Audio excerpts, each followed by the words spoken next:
Hello students. तो आज के लेक्चर में हम लोग पढ़ेंगे सर्किल्स के बारे में। ठीक है, तो आज के लेक्चर में हम लोग सर्किल के बारे में पढ़ेंगे। तो सबसे पहले हम लोग कुछ बेसिक चीज़ जान लेते हैं सर्किल के बारे में। तो सर्किल किसको कहते हैं? Circle is a closed curve whose all points are at a equidistant from a fixed point. और उस फिक्स्ड पॉइंट को क्या कहते हैं हम लोग? And fixed point known as centre of the circle. ठीक है, फिक्स पॉइंट को क्या कहते हैं? Centre of the circle. ठीक है, तो देखते हैं हम लोग जो बताएं उसको लिख लेते हैं। पहले हम दिखा देते हैं सर्किल कैसे हुआ। जैसे हम ऐसे रफ हैंड बना रहे हैं, आप लोग इसको कंपास से बनाइएगा तो सही से बन जाएगा। और ये सेंटर है। ठीक है, सर्किल का ये पॉइंट जो दिख रहा है वो ये सेंटर है। ठीक है ना। तो सर्किल किसको कहते हैं कि इस सर्किल पे कहीं पे भी आप, ये क्लोज्ड कर्व है, देखिए क्लोज्ड फिगर है ना। तो इस सर्किल पे कहीं पे भी आप पॉइंट लीजिएगा। देखो मैंने यहाँ जैसे 4 पॉइंट लिया है। ठीक है, तो ये सेंटर जो कि फिक्स पॉइंट है, उससे ये चारों पॉइंट जो है सेम डिस्टेंस पे रहेगा, इक्वी डिस्टेंस। ठीक है, और इसी डिस्टेंस को हम लोग क्या कहते हैं? रेडियस कहते हैं। इसको आर से डिनोट करते हैं। चलिए आर लिख देते हैं, ये सारा आर है। ठीक है, आर मीन्स रेडियस। ठीक है, तो जो भी हम बताएं उसको लिख लेते हैं पहले। तो अब तक हम लोगों ने जो भी देखा उसको लिख लिया है। ठीक है, तो सर्किल क्या है? Circle is a closed curve in a plane whose all points are at equidistant apart from a fixed point. ठीक है, तो एक फिक्स्ड पॉइंट से, यानी ये देखिए यहाँ ये फिक्स्ड पॉइंट है, इसको सेंटर कहते हैं। इस फिक्स्ड पॉइंट से ये जो सर्किल ऐसा कर्व है जिसका हर एक पॉइंट अगर इस फिक्स्ड पॉइंट से सेम डिस्टेंस पे है, सेम डिस्टेंस की दूरी पे है, तो इस कर्व को क्या कहेंगे? सर्किल कहेंगे। और इस फिक्स्ड पॉइंट को सेंटर कहेंगे। ठीक है, fixed point is known as centre. और डिस्टेंस बिटवीन सेंटर, यानी इस फिक्स्ड पॉइंट से distance between centre and any point on the circle is known as radius. ठीक है, तो उसको रेडियस कहेंगे। ठीक है, डिस्टेंस को किसके बीच के डिस्टेंस को, जैसे ये देखिए फिक्स पॉइंट सेंटर और किसी भी एक पॉइंट सर्किल का, यहाँ से यहाँ ले लीजिए, यहाँ ले लीजिए, कहीं पे भी एक पॉइंट ले लीजिए। देखिए ये भी सर्किल पे ही पॉइंट है, तो इस दोनों के बीच के डिस्टेंस को रेडियस कहते हैं। ठीक है, सेंटर और सर्किल के किसी एक पॉइंट के बीच के डिस्टेंस को रेडियस कहते हैं। ठीक है, और कुछ टर्म्स है जिसके बारे में जान लेते हैं। सर्किल में और भी कुछ टर्म्स है, जैसे कॉर्ड किसको कहते हैं? ठीक है, तो यहाँ से हम लोग जानते हैं कि कॉर्ड किसको कहते हैं। ठीक है, तो कॉर्ड क्या होता है ना, कि देखिए सर्किल बना लेते हैं हम पहले। ठीक है, अब कॉर्ड किसको कहते हैं देखते हैं हम लोग। कोई भी 2 पॉइंट, सर्किल में कोई भी 2 पॉइंट ले लीजिए। ठीक है, उसको मिलाने वाला जो लाइन सेगमेंट होगा, line segment joining any 2 points on the circle, ठीक है, are called chord of the circle. देखिए जैसे एक पॉइंट हम यहाँ ले लेते हैं, मान के चलिए सपोज एक पॉइंट यहाँ है and another point is here. ठीक है, तो एक लाइन सेगमेंट जो कि इस दोनों पॉइंट को ज्वाइन कर रहा हूँ, इसी को हम लोग क्या कहेंगे? कॉर्ड कहेंगे। ठीक है, तो ये हमारा ये लाइन सेगमेंट जो है ये कॉर्ड हो गया। ठीक है ना। और सर्किल में कितने कॉर्ड हो सकते हैं? बहुत सारे, इनफाइनाइट कॉर्ड हो सकते हैं, क्योंकि सर्किल पे इनफाइनाइट पॉइंट है। तो कोई भी हमको 2 पॉइंट चुनना है, कोई भी 2 पॉइंट सेलेक्ट करना है। जैसे हमने यहाँ और यहाँ सेलेक्ट कर लिया, इन दोनों को ज्वाइन कर लिया, ये क्या है? कॉर्ड हो गया। यहाँ सेलेक्ट कर लिया है, इन 2 पॉइंट को ज्वाइन कर लिया, ये भी कॉर्ड हो गया। यहाँ सेलेक्ट कर लिया, इन दोनों को ऐसे ज्वाइन कर लिया, ये भी कॉर्ड हो गया। तो there are infinite chords in a circle. ठीक है, किसी सर्किल में इनफाइनाइट कॉर्ड्स हो सकते हैं। ठीक है, अब हम लोग देखते हैं क्या डायमीटर के बारे में। ठीक है, डायमीटर किसको कहते हैं? तो डायमीटर क्या होता है?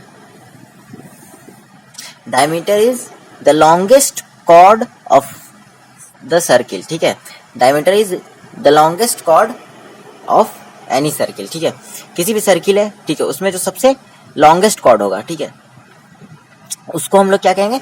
डायमीटर कहेंगे। जैसे ये कॉर्ड जो है सबसे, और लॉन्गेस्ट कॉर्ड कौन सा होगा? जो सेंटर से होकर पास करता हो। ठीक है, तो एक और डायमीटर का एक तरीका से कह सकते हैं डायमीटर के डेफिनेशन में, कि the chord which is passing through the centre of the circle are called diameter of the circle, ठीक है। देखिए, और डायमीटर कितने हो सकते हैं सर्किल में, वो भी इनफाइनाइट हो सकते हैं, क्योंकि एक सेंटर से होकर, सेंटर यहाँ पे, इससे होकर इनफाइनाइट नंबर ऑफ कॉर्ड्स पास कर सकता है ना। ये सारा लेंथ में इक्वल होगा, ठीक है, सारा का सारा कॉर्ड जो है लेंथ में इक्वल होगा, और ये सारा कॉर्ड लॉन्गेस्ट कॉर्ड है इस सर्किल का, है ना। तो इसी को डायमीटर कहते हैं, ठीक है। डायमीटर किसको कहते हैं ये भी समझ गए। अब हम लोग आते हैं, इन सबको लिखने की जरूरत नहीं वैसे, क्योंकि 9th में ही इन सब के बारे में बताया जा चुका है, ठीक है। तो फिर से हम लोग रिवाइज करने के लिए बता दे रहे हैं। तो अब हम लोग आ जाते हैं कि एक और टर्म है आर्क। आर्क किसको कहते हैं, ठीक है। तो देखिए, ये सर्किल है, मान के चलिए सर्किल पे कोई भी 2 पॉइंट ले लिए, और इसको क्या कहते हैं, ये जो है ये इसको सरकमफ्रेंस कहते हैं, सर्किल का सरकमफ्रेंस कहते हैं, है ना। इस पे कोई भी 2 पॉइंट ले लिए, ठीक है, सरकमफ्रेंस पे। ये सर्किल को 2 पार्ट में डिवाइड कर रहा है। देखिए, एक पार्ट हमारे ऐसे नीचे वाला हो गया, ठीक है, और एक पार्ट हमारा ये देखिए रेड से कर दिया मैंने इसको, ये ऊपर वाला हो गया, ठीक है। देखिए, इसी को मैं अलग से दिखाता हूँ। यहाँ पर यह 2 पॉइंट था, एक नीचे वाला पार्ट हो गया है, थोड़ा अलग अलग करके दिखा दे रहा हूँ, और एक ऊपर वाला पॉइंट, ठीक है। देखिए, यहाँ से 2 पॉइंट लिया था मैंने, इस सर्किल को 2 पार्ट में डिवाइड कर दिया ना, एक ऊपर का पार्ट हो गया, इस सर्किल के सरकमफ्रेंस को 2 पार्ट में डिवाइड कर दिया, एक ऊपर का पार्ट हो गया, एक नीचे का पार्ट हो गया। तो किसी भी एक पार्ट को, ठीक है, दोनों में से कोई भी एक पार्ट को आर्क कहेंगे, ठीक है। कोई भी पार्ट, ये भी आर्क है, ये भी आर्क है। ये क्या है, ये देखिए, ये इसका सरकमफ्रेंस यानी इसका लेंथ ज्यादा बड़ा दिख रहा है आपको, ये मेजर आर्क हो जाएगा, और ये जो जिसका कम दिख रहा है ये माइनर आर्क हो गया, ठीक है। तो ये आर्क हो गया, लिख देते हैं, ठीक है। अब आता है इसमें एक सेगमेंट। सेगमेंट किसको कहते हैं, देखिए सेगमेंट का क्या है कि मान के चलिए ये सर्किल है, ठीक है ना।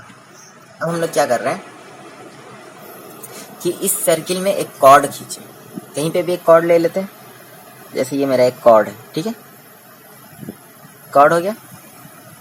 अब ये देखिए, ये कॉर्ड इस सर्किल के पूरे एरिया को 2 पार्ट में डिवाइड कर रहा है। एक पार्ट आपका ये नीचे हो गया, यानी कॉर्ड और किसी भी साइड, कॉर्ड के साइड दो आर्क बना, एक आर्क ये वाला बना और एक आर्क ये नीचे वाला बना। तो किसी साइड भी कॉर्ड और किसी भी आर्क के बीच में, या तो नीचे का आर्क ले लीजिए, ऊपर का, 2 आर्क बनाना, दोनों में से कोई भी आर्क के बीच का जो रीजन होता है, ये रीजन, ये सेगमेंट होता है, ठीक है। और इसी तरह से ये रीजन जो हो गया, ये भी आपका सेगमेंट ही है, ठीक है ना।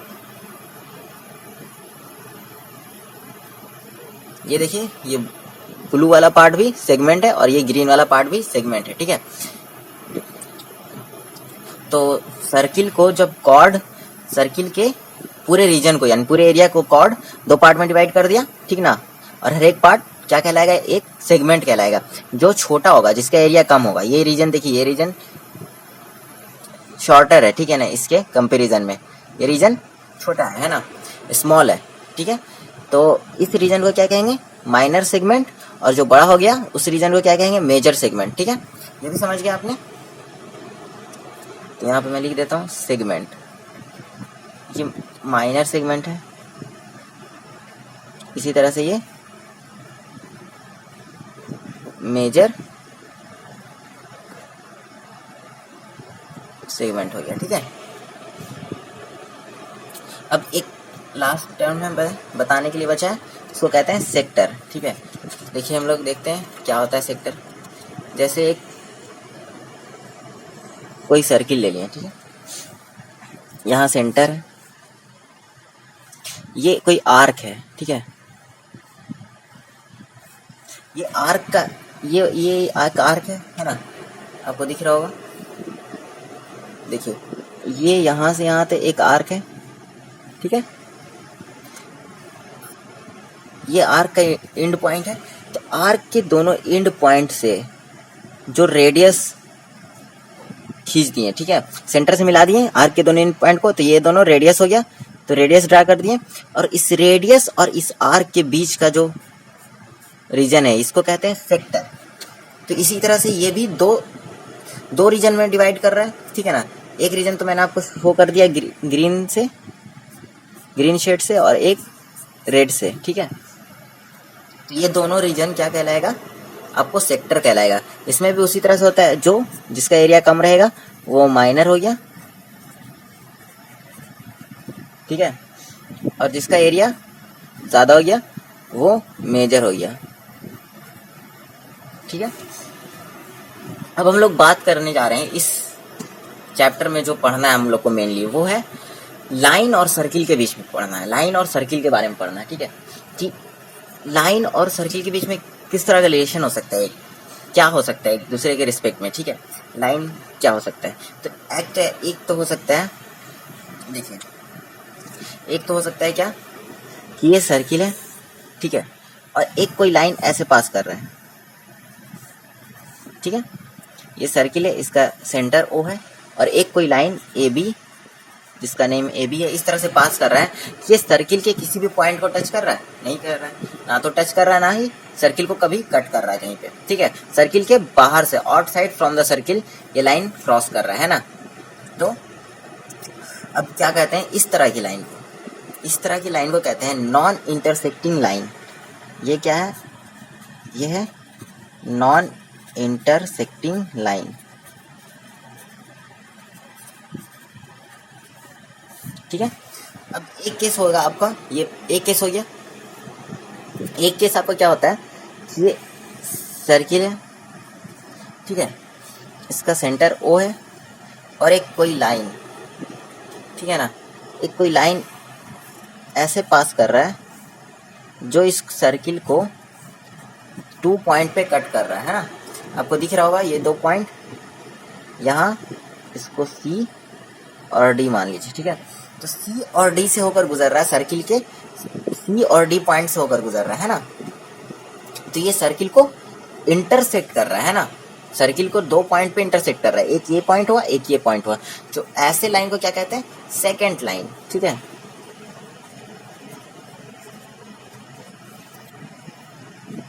The line which intersect circle eight 2 different point, 2 different point पे इंटरसेक्ट कर रहा है, आर कॉल्ड सेकेंड लाइन, ठीक है। तो किस बहुत तरह का सेकेंड लाइन, ऐसे ऐसे किसी भी तरह से आप ड्रा कर लीजिए, ये जो कि सर्किल को 2 डिफरेंट पॉइंट पे इंटरसेक्ट करना चाहिए, वो सेकेंड लाइन कहलाएगा, ठीक है। एक और तरह का लाइन होता है, वो हम दिखा देते हैं। अब ये सेकेंड लाइन क्या है, यही सेकेंड लाइन अगर सर्किल के किसी एक पॉइंट से ऐसे टच होते हुए जा रहा है, ठीक है। ये लाइन है AB और ये सेंटर O, ये किसी एक पॉइंट C से, सर्किल के किसी एक पॉइंट C से टच होकर के जा रहा है, ठीक है। तो ऐसे लाइन को क्या कहेंगे, टेंजेंट, टेंजेंट लाइन कहते हैं, ठीक है। तो टेंजेंट लाइन क्या हो गया, line which intersect circle at 1 point, at 1 point only, ठीक है।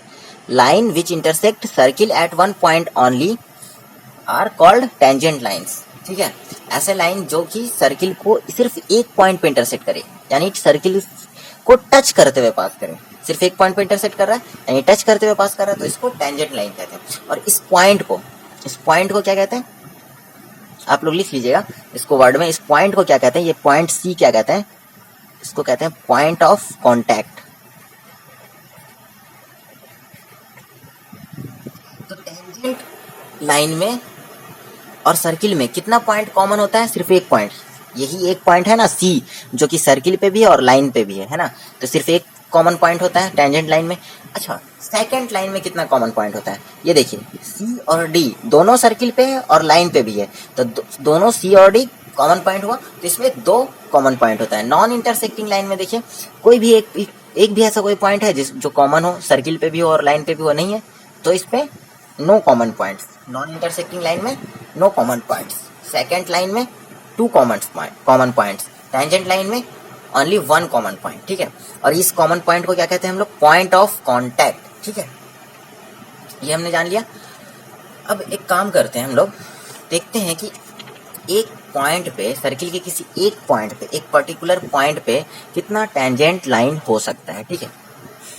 तो हम लोग को सबसे पहले तो देखिए यहाँ पे ये सर्किल है, हमने यहाँ पे एक टेंजेंट लाइन ड्रा कर लिया है जिसका नाम लाइन का ए बी है, ये सर्किल का सेंटर O है, और ये कॉमन पॉइंट जो है पॉइंट ऑफ कांटेक्ट ये सी है, ठीक है, ये सी है। अब एक काम करिए, इस क्या करिए ना कि सी को फिक्स रखते हुए इसे ए बी को ऐसे रोटेट कर दिए, ठीक है, हल्का सा रोटेट कर दिए, ठीक है, थोड़ा सा भी अगर आप ऐसे रोटेट कर दीजिएगा, ऐसे मान के चलिए, देखिए सी से होता हुआ गुजर रहा है, देखिए ये क्या कर दिया, सर्किल को 2 पॉइंट पे कट कर दिया, 2 पॉइंट पे इंटरसेक्ट कर रहा है, तो ये क्या बन गया, सेकंड लाइन। फिर और अब इस साइड रोटेट करके देखिए ऐसे हल्का से इस साइड, ठीक है, ये क्या मैंने क्या किया, ये क्लॉकवाइज कर दिया रोटेट। अब क्या करता हूँ, इसको एंटी क्लॉकवाइज रोटेट हल्का कर देता हूँ, एंटी क्लॉकवाइज भी करिएगा तो ये सर्किल को 2 पॉइंट पे यहाँ देखिए, यहाँ और यहाँ इंटरसेक्ट करता हुआ जाएगा, ठीक है। सी को फिक्स रखते हुए, जो पॉइंट ऑफ कांटेक्ट है ना उसको फिक्स रखते हुए इस लाइन को रोटेट करिएगा, आप थोड़ा भी इधर रोटेट करिएगा, ये तो मेरा फैन से बना रहा हूँ तो आपको दिखेगा कि हल्का सा रोटेट कर दिए तो भी एक पॉइंट पे टच कर रहा है, नहीं, जबकि हल्का सा भी रोटेट करिएगा तो देखिए ये लाइन थोड़ा अंदर की तरफ आएगा, क्लॉकवाइज अगर रोटेट किए तो ये लाइन थोड़ा इस साइड से अंदर की तरफ आएगा, तो ये सर्किल को एक की जगह 2 पॉइंट पे इंटरसेक्ट कर देगा, ठीक है। तो ये टेंजेंट लाइन अब नहीं रहेगा, ये क्या बन जाएगा, सेकंड लाइन। ये ग्रीन वाला जो है ये क्या बन गया, सेकंड लाइन। उसी तरह से एंटी क्लॉकवाइज भी रोटेट करिएगा तो भी ये सेकंड लाइन बन जाएगा, ठीक है ना। तो सेकंड लाइन जब बन जाएगा तो इससे हमको क्या दिख रहा है कि किसी एक पर्टिकुलर पॉइंट पे, एक फिक्स पॉइंट पे, जैसे सी एक फिक्स पॉइंट था, यहाँ पे हम लोग सिर्फ एक ही टेंजेंट ड्रा कर सकते हैं, सर्किल पे एक ही टेंजेंट ड्रा कर सकते हैं, ठीक है। तो इस चीज को लिख लेते हैं हम लोग, ठीक है ना। तो जो मैंने समझाया है उसको मैंने अभी लिख लिया, there is only one tangent possible at a particular point on the circle. तो इसको पहले हम लोग अच्छे से समझ लेते हैं, ठीक है। क्या कह रहे हैं कि देखिए, अगर आपका सर्किल, देखिए ये सर्किल है, सर्किल पे पूछे, सिर्फ कुछ नहीं कह रहा, सिर्फ पूछ दे कि सर्किल पे, किसी भी सर्किल में कितना टेंजेंट पॉसिबल है, तो हम लोग क्या कहते हैं, हर एक पॉइंट पे, सर्किल के हर एक पॉइंट पे हम लोग एक टेंजेंट ड्रॉ कर सकते हैं, ठीक है ना। तो सर्किल पे कितना पॉइंट है, इनफिनाइट पॉइंट है, यहाँ there are in many points on the circle, lie on the circle, ठीक है ना। बहुत सारा पॉइंट है जो सर्किल पे लाई करता है, ठीक है ना। तो हर एक पॉइंट पे एक टेंजेंट ड्रा कर सकते हैं, तो टोटल एक सर्किल में कितना टेंजेंट हो जाएगा, इनफिनाइट टेंजेंट। लेकिन अगर हम एक कोई पॉइंट फिक्स कर दे, जैसे हम क्या है, ये हमारा पॉइंट फिक्स हो गया, ये पर्टिकुलर पॉइंट हो गया एक, ठीक है, इसी पॉइंट पे हमको टेंजेंट ड्रा करना है, तो इस पॉइंट पे हमारा टेंजेंट लाइन एक ही होगा, ठीक है ना। देखिए ये एक ही टेंजेंट लाइन होगा जो इस पर्टिकुलर पॉइंट से होकर पास करेगा। तो वही कह रहे हैं, पॉइंट अगर हम फिक्स कर दे, बता दें कि इसी पॉइंट पे हमको टेंजेंट लाइन ड्रा करना है, तो इस पॉइंट पे, जैसे हम बोल दें कि इस पॉइंट पे हमको टेंजेंट लाइन ड्रा करना है, तो कितना टेंजेंट ड्रा कर सकते हैं, सिर्फ एक, ठीक है। तो वही कह रहा है, there is only one tangent possible at a particular point. अगर पॉइंट फिक्स कर दिए तो एक ही टेंजेंट पॉसिबल है, ठीक है। लेकिन हम लोग, ये तो हमको एक प्लेन में पढ़ना था, लाइन भी इसी प्लेन में, ये पेपर है ना, ये पेपर के प्लेन में ही लाइन भी है और सर्किल भी है। लेकिन इससे बाहर निकल के थोड़ा सा अगर सोच लेते हैं हम, तो देखते हैं कि हम, देखिए ये कॉइन एक सर्किल है, ठीक है, तो इसे बाहर निकल करके हम सोच रहे हैं, इस प्लेन से बाहर निकल करके। वैसे हम लोग को ये पढ़ना नहीं है, सिलेबस में नहीं, तो क्वेश्चन में जब भी आएगा, एमसीक्यू में आए या फिर फिल इन द ब्लैंक्स में जैसे भी आए, तो आपको सिर्फ ये जानना है कि किसी एक पर्टिकुलर पॉइंट पे एक ही टेंजेंट लाइन जो है पॉसिबल है, ठीक है। अब देखिए हम लोग क्या करते हैं कि ये हमारा सर्किल है, ये कॉइन है, ये सर्किल के फॉर्म में, ठीक है ना, और इसको, इस स्केच पेन को हम लाइन मान लेते हैं, ठीक है। तो ये कॉइन है, ये देखिए ये लाइन, ये इसको एक पॉइंट पे टच करते हुए जा रहा है, तो ये क्या हो गया, टेंजेंट हो गया। अब इस लाइन को ऐसे रोटेट करते जाइए, सारा क्या है, टेंजेंट ही है ना, एक ही पॉइंट पे तो टच करते हुए जा रहा है ना, सारा टेंजेंट है। लेकिन प्लेन दोनों का डिफर हो गया, ये सर्किल ऐसे और ये लाइन ऐसे, अगर ऊपर से ऐसे टच करते हुए जा रहा है, यहाँ देखिए, यहाँ से ऐसे टच करते हुए इस पेपर के इनवर्ड्स जा रहा है, ठीक है ना। तो ये प्लेन दोनों का, लाइन का और सर्किल का अलग अलग हो गया है ना, हो गया। देखिए वही कह रहे हैं कि यहाँ से ये देखिए, ये सर्किल है, ये कॉइन सर्किल है, और ये लाइन इसको ऐसे टच करते हुए जा रहा है, तो ये टेंजेंट हो गया। इसको ऐसे रोटेट करते जाएंगे तो जितना भी लाइन आएगा, यहाँ था, इसको हल्का सा रोटेट किया, दूसरा लाइन आया, फिर रोटेट किया, दूसरा लाइन आया, फिर रोटेट किया, दूसरा लाइन आया, है ना। तो ये सारा टेंजेंट ही तो हो रहा है, सिर्फ एक ही पॉइंट पे टच करते हुए जा रहा है सर्किल को। और यही जब इसको लाकर ऐसे इसके प्लेन के साथ कर दिए तो ये एक ही लाइन होगा। अब एक ही लाइन, इस दोनों को प्लेन को फिक्स कर दिए तो एक ही टेंजेंट पॉसिबल है, ठीक है ना। लेकिन इस प्लेन से बाहर निकल के सोचेंगे तो हमारा इनफाइनाइट टेंजेंट पॉसिबल है एक ही पॉइंट पे भी, ठीक है। सर्किल के किसी भी एक पर्टिकुलर पॉइंट पे भी इनफाइनाइट टेंजेंट पॉसिबल है, लेकिन हम लोग को वो पढ़ना नहीं है, ठीक है। वो आगे सिर्फ एक प्लेन की बात करना है हमको, एक ही प्लेन में लाइन है भी है और उसी प्लेन में सर्किल भी है, दोनों एक ही प्लेन में, ठीक है। तो हम लोग जानेंगे कि एक पर्टिकुलर पॉइंट पे एक ही टेंजेंट पॉसिबल है, ठीक है ना। चलिए अब इससे आगे देखते हैं हम लोग क्या होता है। तो देखिए अब हम लोग देखते हैं कि ये कोई सर्किल है और ये PQ जो है, देखिए इसको 2 पॉइंट पे इंटरसेक्ट कर रहा है। तो ये कैसा है लाइन है, सेकंड लाइन है। इस सर्किल के लिए कैसा लाइन है, सेकंड लाइन है, ठीक है।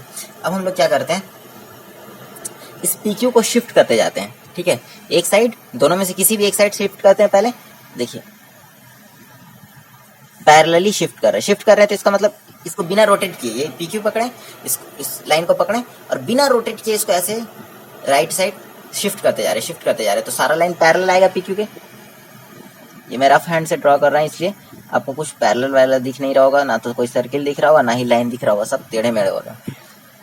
बट इसको स्केल से ड्रा करिएगा और सर्किल को कंपास से, तो सर्किल दिखेगा और लाइन दिखेगा, ठीक है ना।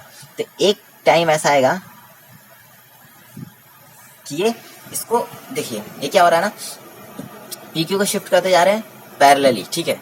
पैरेलली शिफ्ट करते जा रहे हैं तो धीरे धीरे ये सर्किल के एंड की तरफ आ रहा है ना।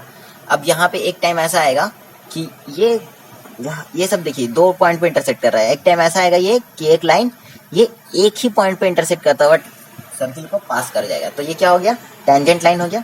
ये वाला सबसे लास्ट वाला जो लाइन है राइट साइड का, ये टेंजेंट हो गया। अब उसी तरह से हम इसको लेफ्ट साइड शिफ्ट करते जा रहे हैं, इस PQ को लेफ्ट साइड शिफ्ट कर रहे हैं, ठीक है। तो यहाँ पे भी एक टाइम ऐसा आएगा जब ये इसको सर्किल को एक पॉइंट पे टच करता हुआ जाएगा, ठीक है।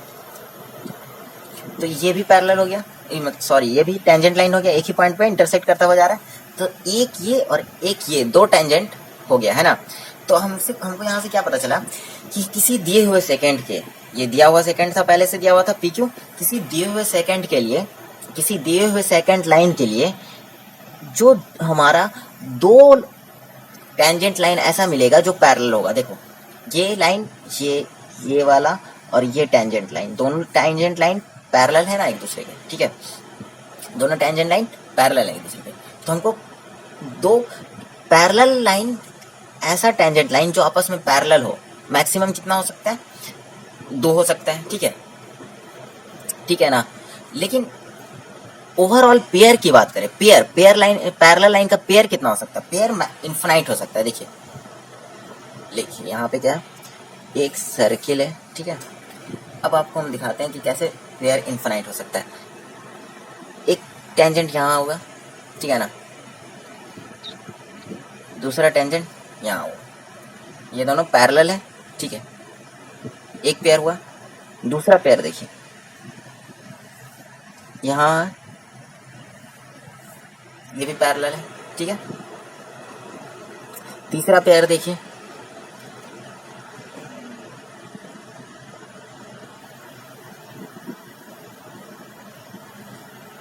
ये भी पैरेलल है आपस में, ये और ये पैरेलल है ना। देखिए वैसे ही ये और ये पैरेलल है और ये वाला पैरेलल है ना। तो पैरेलल लाइन का पेयर कितना हो जा रहा है, इनफिनाइट हो जा रहा है। लेकिन हर एक पेयर में कितना पैरेलल लाइन है, दो ही पैरेलल लाइन है ना जो टेंजेंट है। देखिए एक ये पैरेलल लाइन हुआ, इस पेयर की बात करें तो 2, एक ये और एक ये, 2 पैरेलल लाइन ऐसा हुआ जो टेंजेंट है ना। तो पैरेलल टेंजेंट कितना हो सकता है, mostly at the most parallel tangent 2 हो सकता है, ठीक है ना। लेकिन ऐसे पैरेलल टेंजेंट का पेयर कितना सारा पेयर हो सकता है, इनफिनाइट पेयर हो जाएगा। देखिए सारा पैरेलल ही है ना आपस में, एक पेयर हुआ ये दोनों वाला और एक पेयर हुआ ये दोनों का और एक पेयर हुआ ये और ये का, दोनों का। तो इस तरह से हमने कितना पेयर दिखाया है, 3 पेयर दिखाया है ना। और भी पेयर हो सकता है, यहाँ पर से भी ऐसे हो सकता है, एक पैरेलल यहाँ से, ठीक है ना। तो ये इनफिनाइट पेयर हो सकता है। लेकिन हर एक पेयर में कितना पैरेलल टेंजेंट होगा, 2 पैरेलल टेंजेंट होगा। तो at most 2 parallel tangents are possible in a circle, ठीक है। तो किसी सर्किल में कि एक ही पेयर में कितना पैरेलल टेंजेंट पॉसिबल है, 2 पैरेलल टेंजेंट। ठीक है, समझ गए। अब चलिए हम लोग आगे देखते हैं।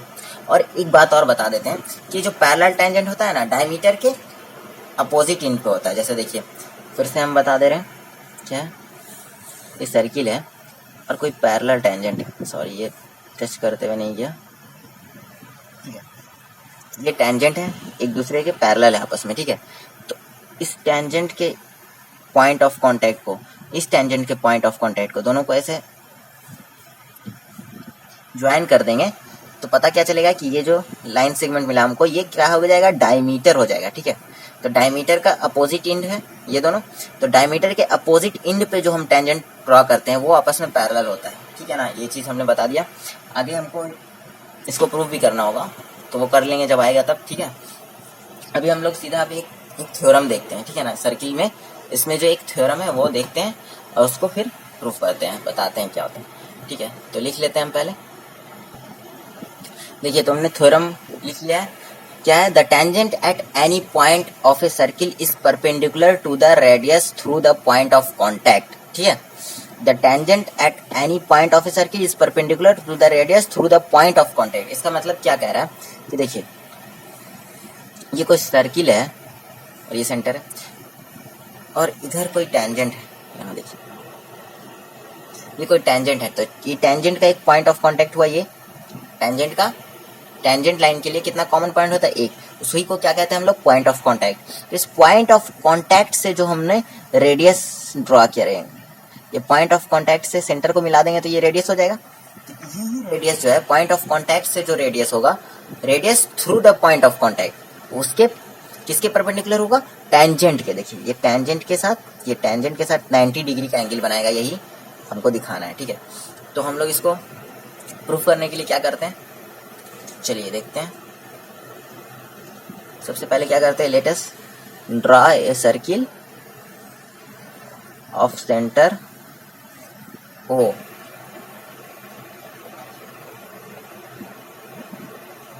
and draw a tangent line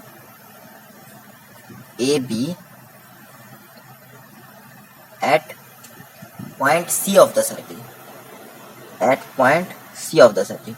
ये C सर्किल पे एक पॉइंट है, वहां पे हमने टेंजेंट AB ड्रॉ कर दिया। ठीक है, अब ज्वाइन OC को ज्वाइन कर लिया। ठीक है, ये सारा जो मैंने बोला वो स्टेप है, उसको आप लोग लिख लीजिएगा वर्ड में। अब हम लोग क्या करते हैं, take a point D other than C। ठीक है ना, ये कोई पॉइंट ले लेते हैं हम लोग, D कोई पॉइंट ले लेते हैं इसी लाइन AB पे, C के अलावा हमने एक पॉइंट ले लिया इसी लाइन AB पे, एक D उसका नाम दे दिया। ठीक है ना, अब O से D को मिला लेते हैं हम लोग। हमको क्या प्रूफ करना था कि ये OC जो है क्या करना है, टू प्रूफ हम लोगों को प्रूफ क्या करना है, OC परपेंडिकुलर टू AB। ये OC जो है AB के परपेंडिकुलर है, तो हमने मान लिया क्या कि ये OC AB के परपेंडिकुलर है नहीं। चलो तो एक और हम लोग पॉइंट लेकर के देखते हैं जो वो AB के परपेंडिकुलर होगा, यानी अगर C परपेंडिकुलर नहीं है AB पे, ठीक है ना, OC जो है वो परपेंडिकुलर नहीं है AB पे, तो कोई और पॉइंट होगा ना जो जिसको O से मिलाएंगे तो वो परपेंडिकुलर हो जाएगा AB पे, है ना। तो चलो D मान के चलते हैं, ऐसा पॉइंट हो सकता है, मान के चलो D।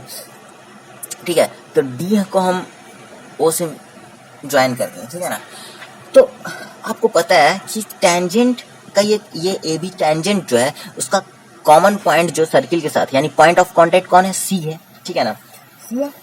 तो आपको पता है कि C जब पॉइंट ऑफ कांटेक्ट है तो इसके अलावा कोई भी पॉइंट लेंगे तो सर्किल के बाहर हो जाएगा ना।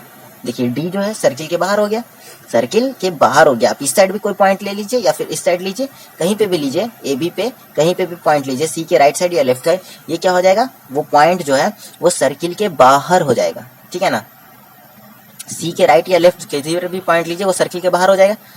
पता है ना अच्छे से, क्यों बाहर हो जाएगा, क्योंकि ये देखिए AB के साथ जो पॉइंट ऑफ कांटेक्ट है वो C है और टेंजेंट लाइन है AB, तो सिर्फ एक ही पॉइंट ऑफ कांटेक्ट होगा, तो ये D तो बाहर हो जाएगा ना सर्किल के। अब D जब सर्किल के बाहर हो गया तो आपको पता है रेडियस तो सब जगह सेम होता है, D सर्किल के बाहर हो गया तो रेडियस तो यहीं तक आ रहा है ना, यहाँ तक मान लिया, ये यहीं तक आ रहा है, रेडियस तो कहाँ तक आ रहा है, यहीं तक आ रहा है ना। ओ से ये डी डैश अगर मान लेते हैं तो ओ डी डैश तक ही रेडियस आ रहा है। यहाँ पे अगर डी डैश मान लेते हैं तो इस पॉइंट को, तो रेडियस तो यहीं तक आ रहा है, और ये ओसी भी क्या है, रेडियस है, तो ये ओसी के बराबर तो इतना हो ही गया। तो ये एक्स्ट्रा लेंथ आपको दिख रहा है, ये एक्स्ट्रा, तो इसका मतलब ओडी, ओडी जो है हमेशा ग्रेटर देन हो जाएगा ओसी। तो ये है हर एक पॉइंट के लिए। सी के अलावा कोई भी पॉइंट ले लीजिए आप, वो हमेशा उसको ओ से मिलाएंगे। सी के अलावा कोई भी पॉइंट ले लीजिए, इधर अगर आप कोई पॉइंट ले लेते हैं ई, तो उसको ओ से मिलाएंगे, तो ये भी दिख रहा है कि सर्किल के बाहर हो जाएगा, ठीक है ना। तो ओ ई क्या हो जाएगा, ग्रेटर देन ओ सी हो जाएगा। सिमिलरली ओ ई भी क्या हो जाएगा, ओ सी से बड़ा हो जाएगा। तो इस तरह से आप देख सकते हैं कि सी के अलावा जितना भी पॉइंट लेंगे हम, तो ओ सी के अलावा सारा जो होगा वो ओ सी से बड़ा होगा, है ना, ओसी से बड़ा होगा। तो हमको दिख रहा है कि ओसी जो है सबसे शॉर्टेस्ट डिस्टेंस है ना। ए बी और ओ के बीच में, ए बी, इस लाइन ए बी और ओ के बीच में सबसे शॉर्टेस्ट डिस्टेंस ओसी है। Hence we can say that, ये इसको हम लोग वर्ड में लिख लेते हैं। देखिए क्या लिख लिया हमने कि hence we can say that OC is the shortest distance between point O and line A B. तो ओसी जो है हमारा, यही सबसे शॉर्टेस्ट डिस्टेंस होगा। ए बी लाइन और ओ पॉइंट के बीच में सबसे शॉर्टेस्ट डिस्टेंस यही ओसी ही होगा। इसलिए हम लोग कह सकते हैं OC is perpendicular to A B, क्योंकि आप लोग जानते हैं, हम लोग बता सकते हैं, आपको पता होगा एक चीज कि कोई एक पॉइंट है, ठीक है, मान के चलिए ये पॉइंट पी है, और यहाँ कोई एक लाइन है, ये लाइन मान के चलिए सी डी है, ठीक है, सी डी एक लाइन है और ये पॉइंट पी है। तो पॉइंट पी से सी डी पे जो सबसे शॉर्टेस्ट डिस्टेंस होगा वो कौन सा होगा। देखिए ये जो परपेंडिकुलर अगर ड्रा कर दिए, फैन से कर रहे हैं, तो एग्जैक्टली परपेंडिकुलर तो नहीं होगा, समझाने के लिए कर रहे हैं, ठीक है ना। तो इस पॉइंट पी से हमने जो परपेंडिकुलर डाला है ये सी डी पे, ये सबसे शॉर्टेस्ट डिस्टेंस होगा कि नहीं, पी और सी डी के बीच में। इसके अलावा किसी और पाथ को आप फॉलो करिएगा, कोई भी और पाथ देख रहे हैं, जैसे जैसे जब दूर जा रहे हैं तो और ज़्यादा लॉन्ग डिस्टेंस होता जा रहा है, ठीक है ना। इस सिर्फ एक्सेप्ट इस ग्रीन वाले, इसको ग्रीन से कर देते हैं, ये देखिए, एक्सेप्ट इस पाथ के अलावा जितना भी पाथ को आप फॉलो करिएगा, ये सब लॉन्गेस्ट डिस्टेंस होगा कि नहीं। सबसे शॉर्टेस्ट डिस्टेंस कौन सा होगा, यही जो परपेंडिकुलर वाला है, परपेंडिकुलर वाला लाइन, ठीक है ना। तो उसी तरह से हमने यहाँ पे देखा कि ओसी जो है सबसे शॉर्टेस्ट डिस्टेंस था किसके बीच, पॉइंट ओ और लाइन ए बी के बीच, इसलिए ओसी जो है perpendicular to point A B हो जाएगा। ये हमारा थ्योरम प्रूफ हो गया। अब हम लोग को क्या करना है, नेक्स्ट लेक्चर में अब हम लोग एक्सरसाइज 10.1 को सॉल्व करेंगे एनसीईआरटी के, ठीक है। तो ये चीज याद रखना है आपको कि रेडियस और टेंजेंट के बीच कौन सा रेडियस, वैसा रेडियस जो पॉइंट ऑफ कांटेक्ट से ड्रा किया गया हो, ठीक है ना। तो पॉइंट ऑफ कांटेक्ट सी है, इससे जो ड्रा किया गया हो रेडियस वो, और टेंजेंट लाइन, इन दोनों के बीच का एंगल क्या होता है, 90 डिग्री होता है, यानी ये दोनों आपस में परपेंडिकुलर होता है, परपेंडिकुलर टू ईच अदर, ठीक है। तो नेक्स्ट लेक्चर में मिलते हैं जहां हम लोग एक्सरसाइज 10.1 को सॉल्व करेंगे। अगर आपको लेक्चर अच्छा लगा हो तो अपने बैचमेट्स और जितने भी फ्रेंड्स स्टूडेंट्स को जानते हैं आप लोग, उन सबके साथ शेयर कर दीजिए, और इस चैनल को सब्सक्राइब कर दीजिए और बेल आइकन भी प्रेस कर दीजिए, ठीक है। तो थैंक यू फॉर वॉचिंग, मिलते हैं नेक्स्ट लेक्चर में, ठीक है।